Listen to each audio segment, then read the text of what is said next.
지난 일주일도 만만치가 않았던 주문이었습니다.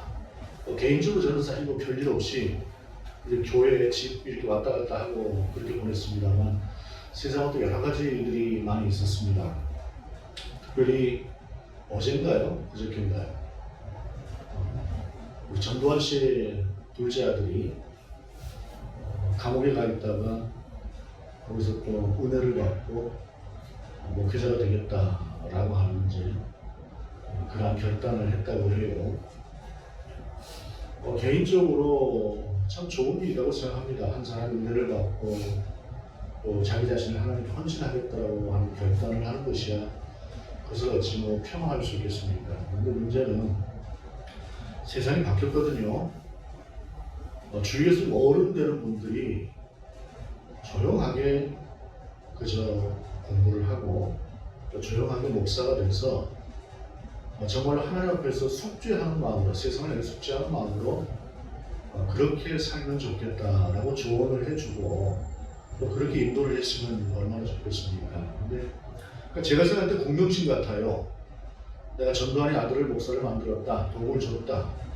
혹시 그런 마음들이 있어서 그런 것은 아닌가 싶은데 세상 가운데 것을 너무 드러내놓고 하다 보니 세상이 보이는 반응이라고 하는 것은 보지 않아도 뻔하지 않겠습니까? 세상이 너무 변했다라고 하는 사실 모르는 거죠. 이런 신앙이라고 하는 것이 사실은 이제 우리 교회 안에 많습니다.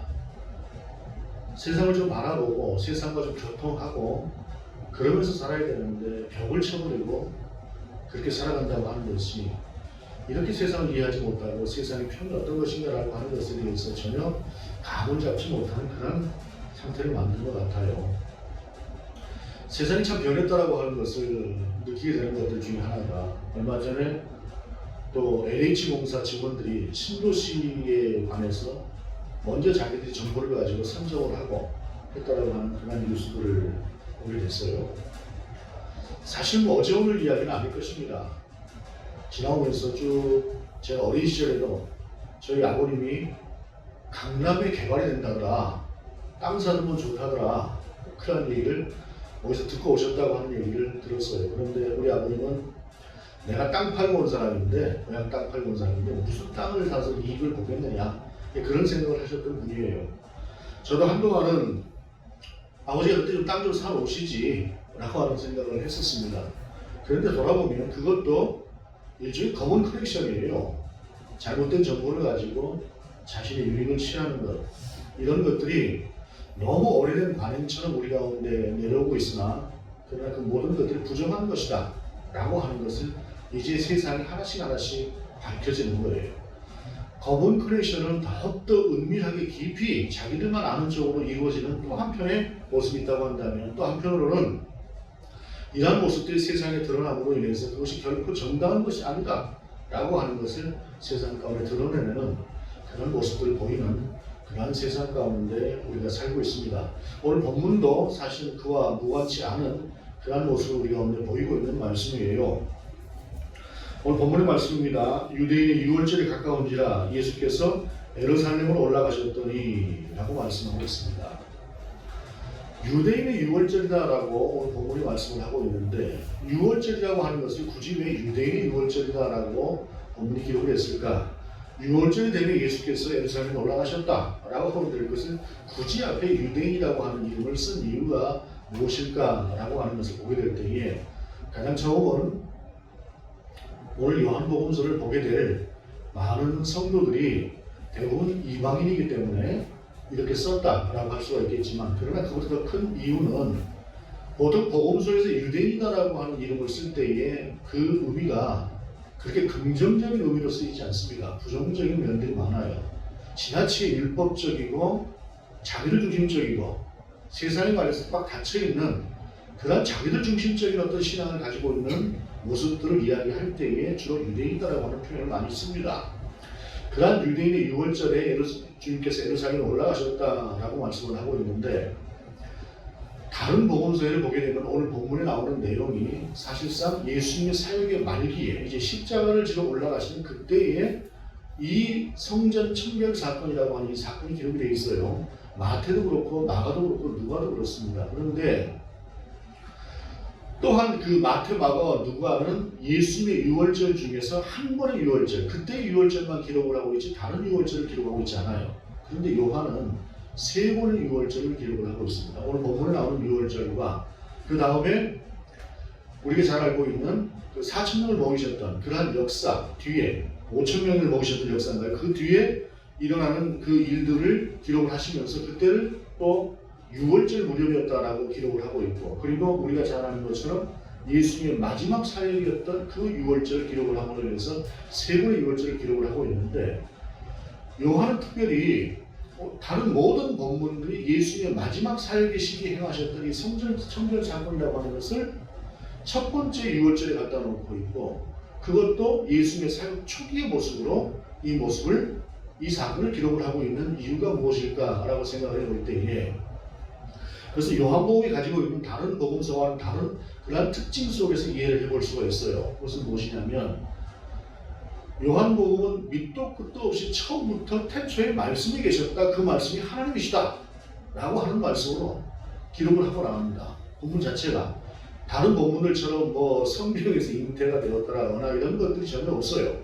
그저 예수님은 처음부터 하나님이신데 그 하나님이 우리 가운데 오셨다 라고 말씀하고 있는 그런 말씀으로 요한복음 시작을 하고 있는 것으로 보아서, 오늘 본문 속에서 요한복음이 예수님의 성전 청결 사건에 이어지는 이러한 말씀을 가장 처음에 갖다 놓은 것은 그만큼 이 본문이 우리들 가운데 중요한 것이 되는 그런 것이기 때문에 중요한 것부터 먼저 기록을 해놓고 그 다음에 왜 중요한가라고 하는 것들에 대해서 풀어가는 식으로 기록을 하고 있는 요한의 복음서였던 기록의 형식이다 라고 보면서 본문을 이해하면 될 것 같습니다.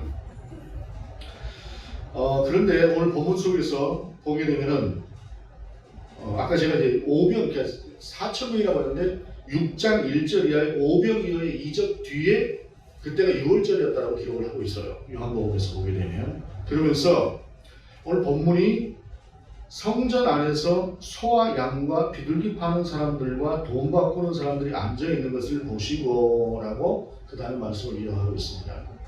예수님께서 6월절에 예루살렘에 올라오셨으니까 예루살렘에 6월절에 올라왔을 때 많은 사람들이 하나님 앞에 제사를 드리기 위해서, 그때는 예배가 아니라 제사 아닙니까? 제사를 드리기 위해서 소도 필요하고 양도 필요하고 비둘기도 필요하고 그러한 상태인지라 성전 안에서 이와 같은 것들을 파는 모습으로 바글바글 했다라고 하면서 기록을 하고 있는 것이에요. 그런데 본문이 중요한 것이 뭐냐면 성전 안에서 이와 같은 재물들을 팔고 있었다라고 하는 것이 문제다라고 하는 사실입니다. 제가 중고등학교를 다닐 때에 국민학교 다닐 때하고는 다르게 중고등학교를 가니까 매점이라고 하는 것이 있더라고요.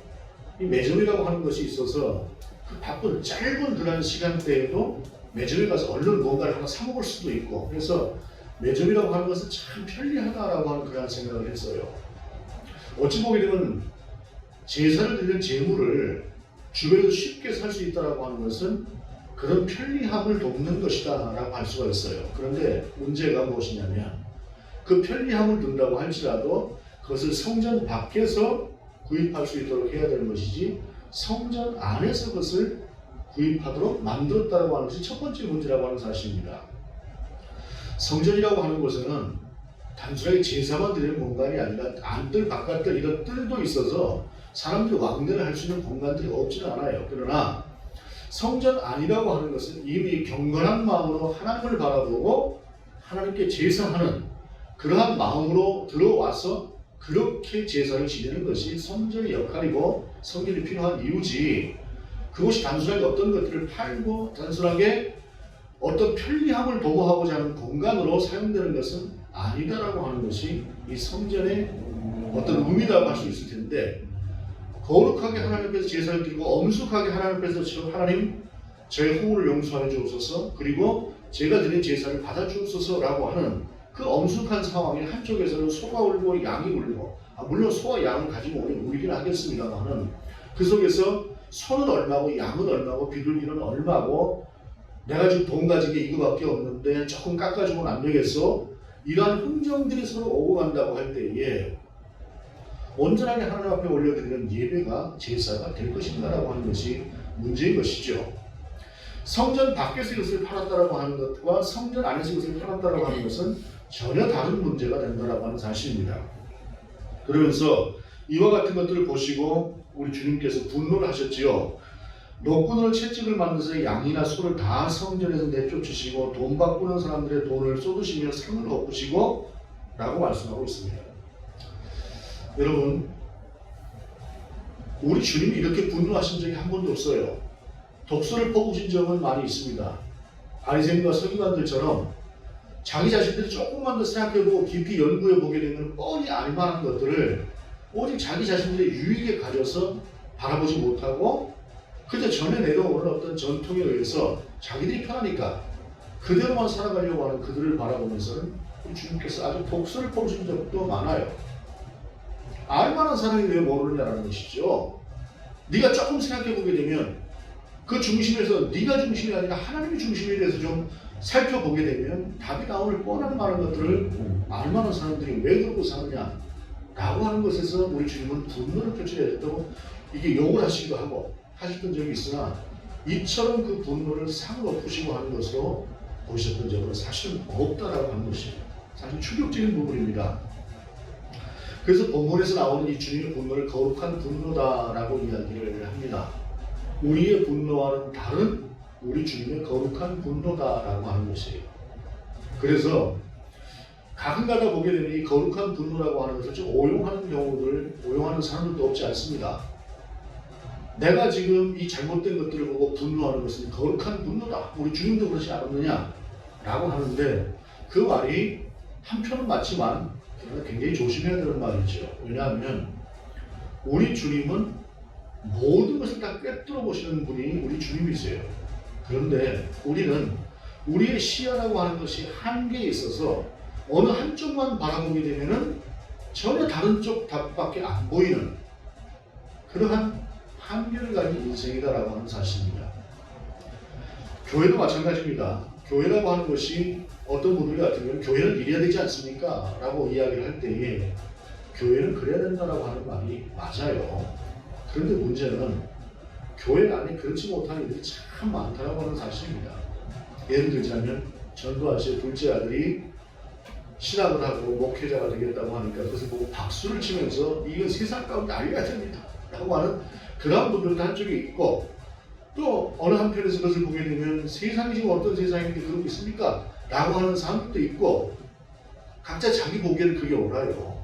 그런데 그 모든 것들을 취합을 해서 이 사람도 안 다치고 이 사람도 안 다치고 또는 최소한 이 사람도 좀 덜 다치고 이 사람도 좀 덜 다치고 이렇게 무엇인가를 운영해 가려고 하다 보면 이게 한쪽으로 딱 이쪽으로 이렇게 서는 것이 사실은 쉽지가 않아요. 그리고 옳고 그름이라고 하는 것이 분명한 것조차도 우리가 그리스도인이 용납이라고 하는 부분이 있지 않습니까? 이 사람이 무엇인가 잘못했어요. 잘못했으면 징계를 해야지요. 그런데 예를 들자면 목사로서만 아는 이 사람의 모습이 있어요. 그럴 때 동기가 있어요. 그런 걸 세상 가운데서 이 사람이 이러이러해서 제가 잘못을 했습니다라고 다 알릴 수가 없는 거잖아요. 그럼 자꾸만 알고 그래도 우리가 이 사람을 용서합시다 하게 되면 또 한 사람 참주에서 보게 될 때는 어떻게 목사가 돼가지고 저런 모습을 보고 용서를 하자는 말이 나옵니까? 라고 하는 것처럼 이런 모습들이 있을 수밖에 없는 것처럼 우리는 한계가 있는 사람들이라는 말입니다. 그렇기 때문에 우리가 잘못된 것을 보고 분노하지 않는다고 한다면 그것도 그리스도인이 아닙니다. 잘못된 것은 당연히 잘못됐다고 이야기를 해야 되고 거기서 항의도 해야 됩니다. 그러나 주님이 하셨던 것처럼 이와 같은 것으로 나아가는, 이와 같은 행동으로 나아가는 것에 대해서는 우리가 많이 살피고 많이 들어보고 많이 생각하면서 해야 될 일들이다라고 하는 사실입니다. 어찌되었든 오늘 주님은 그 상황을 보고 분노하셨고 그 모든 상들을 엎으실 만큼 분노하셨어요. 그러면서 하시는 말씀이 비둘기 파는 사람들에게 이르시되 이것을 여기서 가져가라 내 아버지의 집으로 장사하는 집을 만들지 말라 하시니 라고 말씀하고 있습니다. 여러분 제사를 드리는데 재물을 옆에서 판다고 하는 것은 굉장히 편리한 면이 있습니다. 아까 제가 매점에 대해서 말씀을 드렸던 것처럼. 그런데 문제는 이 매점이라고 하는 것 같은 경우에도 가끔 보면 커넥션이 이루어지는 경우들이 없지 않아요. 예를 들자면은 학교라고 하는 곳에 있어서 실권을 가진 사람과 그 매점에 들어와서 그 매점을 운영하는 사람들 간에 어떤 커넥션이라고 하는 것이 있어서 은밀하게 되어지는 거래로 말미암아 그것을 이용해야 될 학생들이 손해를 보게 되는 과다한 지출을 하게 된다라고 하는 그런 경우들이 있을 수가 있어요. 오늘 본문 속에서 나오는 이 소화양과 염소를 파는, 소화양과 비둘기를 파는 것도 같은 문제라는 것입니다. 성전 밖에서 그것을 팔고 정당한 가격을 받고 판다고 한다면 그게 얼마나 좋겠습니까? 뭐 지난주에 졸업식, 입학식 뭐 이런 것들이 지난주, 지지난주에 있었죠. 어떻게 돼? 요새 팬데믹 시대에 어떻게 졸업식을 했는지 입학식을 했는지 잘 모르겠습니다만 예년 같으면 꽃다발을 기본적으로 가지고 가잖아요. 그런데 꽃다발을 가지고 갈 때에 대부분 동네에서 안 사요. 학교 앞에 가면 있으니까 학교 앞에 가서 삽니다. 옛날에 학교 앞에서 사는 것도 좀 비싸서 동네에서 막 이렇게 일부러 찾아가지고 가기도 했습니다만 지금은 학교 앞에서 파는 것도 동네에서 파는 거랑 별 차이가 없어요. 그러니까 학교 앞에 가서 사서 꽃다발 하나 주고 하다 얼마나 좋습니까? 내 동네에서부터 미리 이것을 사가지고 들고 차 타고 가고 하다 보면 참 번거롭고 불편하고 그런 것들을 편리하게 학교 앞에 가서 살 수가 있는 것이죠. 근데 문제가 뭐냐면 이 안에 커넥션이라고 하는 것이 이루어져 있었다는 말이에요. 성전을 운영하는 대제사장들, 하나님만 바라보고 해야 될 그 사람들이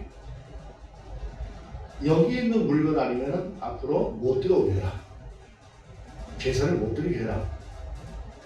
제사를 드리는 사람들 입장에서 내가 내 집에서부터 양을 가지고 왔는데 가지고 왔더니 그 양은 안 된다. 여기서 살아. 라고 이야기를 하는 거죠.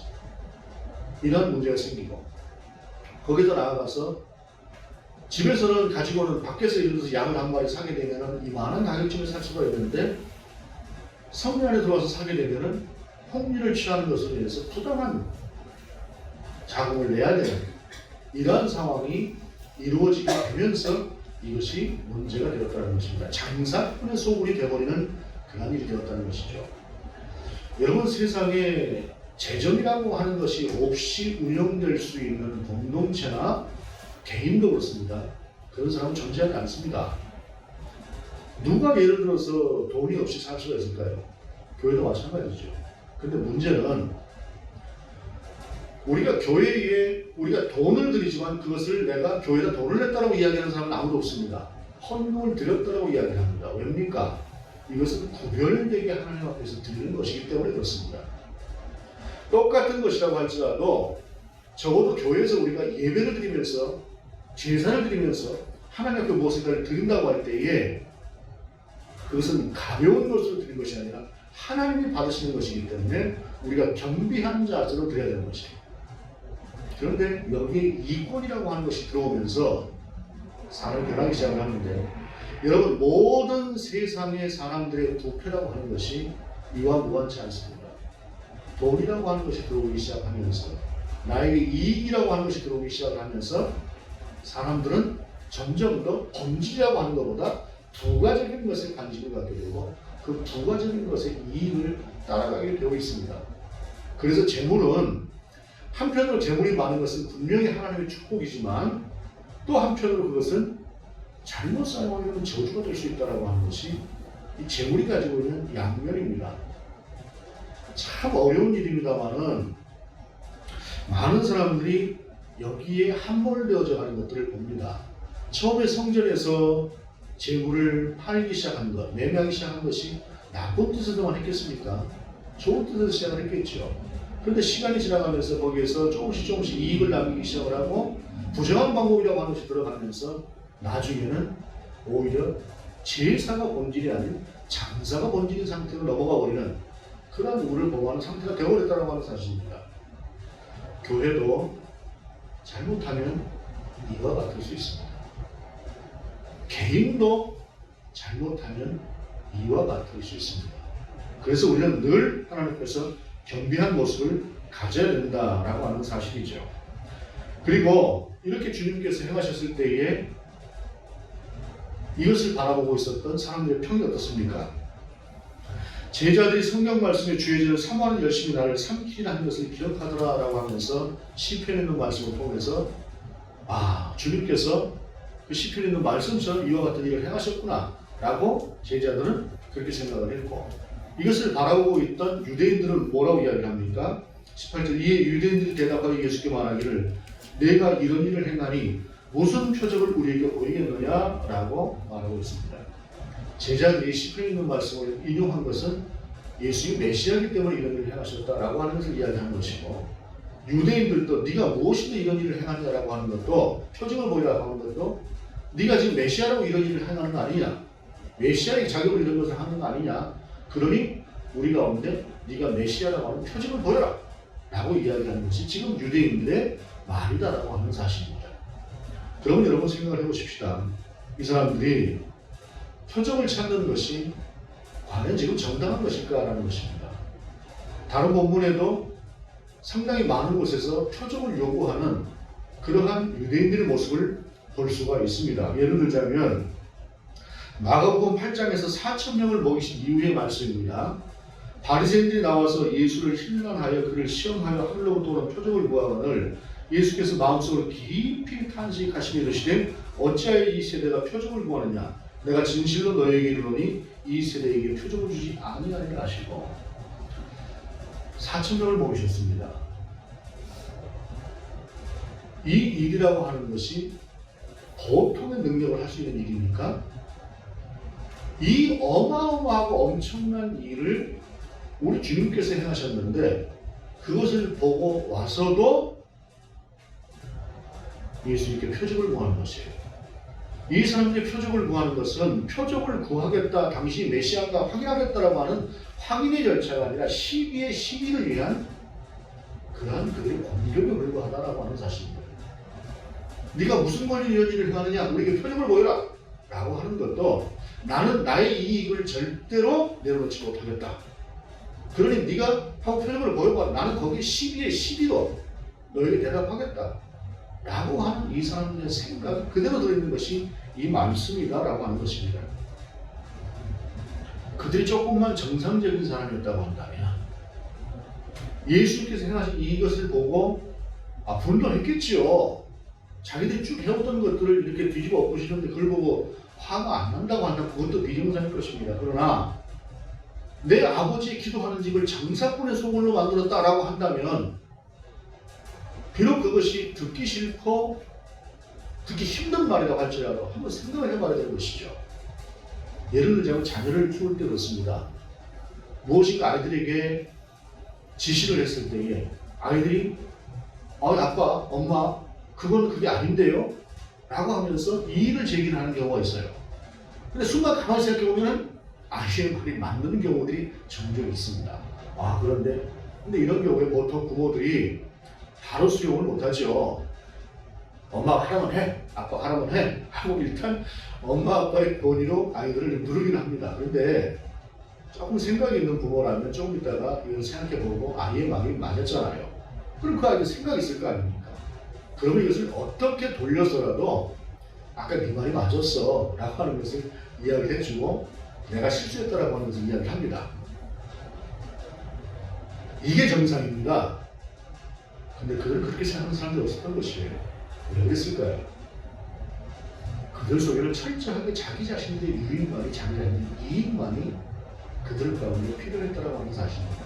이것은 또 다른 형태로 우리 가운데 있기도 쉽습니다. 우리가 우리식의 믿음이라고 하는 것을 갖게 되면 모든 상황을 이렇게 볼 수가 있다는 하는 사실이에요. 지난주에 언급했습니다만 우리는 주님의 생각으로 모든 사물을 보려고 하는 그런 훈련을 끝없이 해야 됩니다. 그렇게 하지 않을 때에 나도 모르게 나는 내 생각대로 여기까지 왔구나 라고 이야기를 할 수가 있는 것이에요. 그럴 때에 예수께서 말씀하시는 것이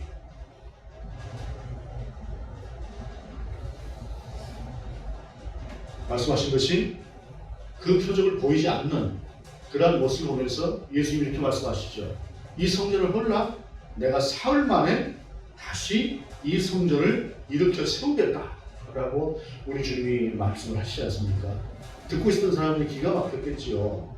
이 성전은 46년 동안에 지어진 성전인데 이것을 사흘 만에 다시 세우겠다고 헐면 허는 데만 해도 얼마나 걸릴지 모르겠습니다. 이 성전이라고 하는 것이 처음에 솔로몬이 지었던 성전이 있죠. 처음에 하나님께 드렸던 그 성전이 무너지고 터만 나왔습니다. 그 터에 스룹바벨 성전이 지어집니다. 바벨론에서 돌아온 사람들이 다시 성전을 재건하지요. 이 성전은 작고 초라했습니다. 솔로몬 성전에 비해서. 그래서 그 과거의 솔로몬 성전을 기억하는 사람들은 마음이 아팠어요. 근데 학계는 이 성전의 나중 영광이 이전 영광보다 클 것이다 라고 전합니다. 그리고 그것이 하나님의 뜻이죠. 성전이 크고 작고의 문제가 아니거든요. 그 안에 하나님을 향한 열심과 헌신이 그들 가운데 있었기 때문에 하나님은 그 작은 성전이라도 충분히 기뻐하시고 그들을 사랑하셨던 것이에요. 그런데 오늘 헤롯 성전은 그 스룹바벨 성전에다 다시 성전을 보수해서 만든 것인데 정말로 크고 화려하게 지어놓은 성전이었습니다. 정말로 잘 지어놓은 성전이었어요. 그런데 여러분 그 성전을 예수님이 헐라고 말씀하신 것인데 실제로 헐리죠. 이것이 대제사장이나 외형을 자랑하는 사람들 입장에서 얼마나 자랑거리였겠습니까? 우리 예루살렘 성전을 봐. 헤롯이 지어놓은 그 성전. 이 성전이 내가 지금 제사하고 있는 성전이냐? 라고 할 때에 사람들 가운데 목줄하는 마음도 있을 것입니다. 그런데 그럴 수 있죠. 사람은 누구나가 크고 좋은 것을 다 좋아합니다. 그렇지 않은 사람들은 이 세상에 강화도 거의 없을 것입니다. 그런데 문제는 성전은 성전으로서 존재해야 되는 것인데 성전의 크기가 나의 외형을 세워주는, 나의 위용을 세워주는 그런 도구로만 사용되어지고 그 성전 안에서 이루어지는 일들이 나의 이익을 위해서만 필요한 것으로 사용되는 그런 모습을 우리 주님은 질타를 하시면서 이 성전을 헐라라고 말씀하셨고 유대인들은 46년 동안 이 성전을 지은 것인데 이게 무슨 헛소리냐 라고 예수님께 반문을 했던 것이죠. 그런데 주님께서 이렇게 알아듣지도 못하는 말을 하셨고 한쪽에서 또 알아들으려고 하지 않는 말을 주님께서 하셨어요. 제자들은 알아듣지 못했습니다. 그래서 본문이 이렇게 말씀하고 있어요.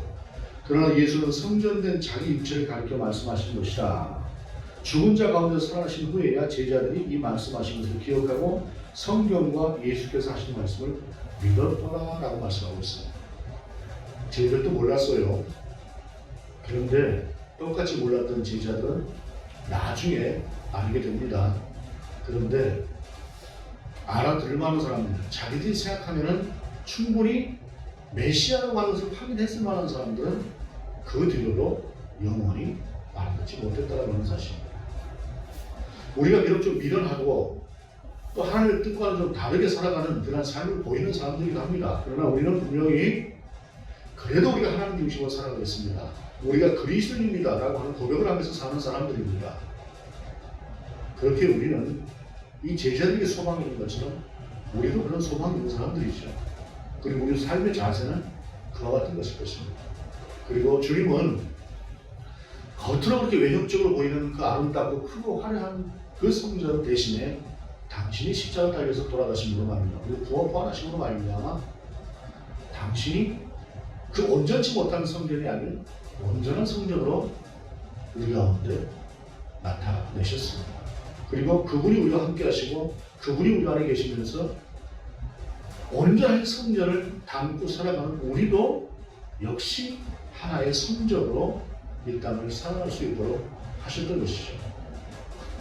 겉으로 볼 때는 대단하고 위험 있는 그러한 성전이나 그 안에 하나님을 얻는 그러한 성전이 아니라 성전 대신 예수 그리스도가 우리와 함께 하시고 온전히 우리 가운데 함께 하시는 그 함께 하심으로 말미암아 부족하고 연약하고 어찌 보면 남들 볼 때에 별거이 없어 보이는 우리의 모습일 수 있으나 그러나 내가 주님의 성전이 되고 우리 주님께서 그렇게 하셨다고 하는 사실입니다.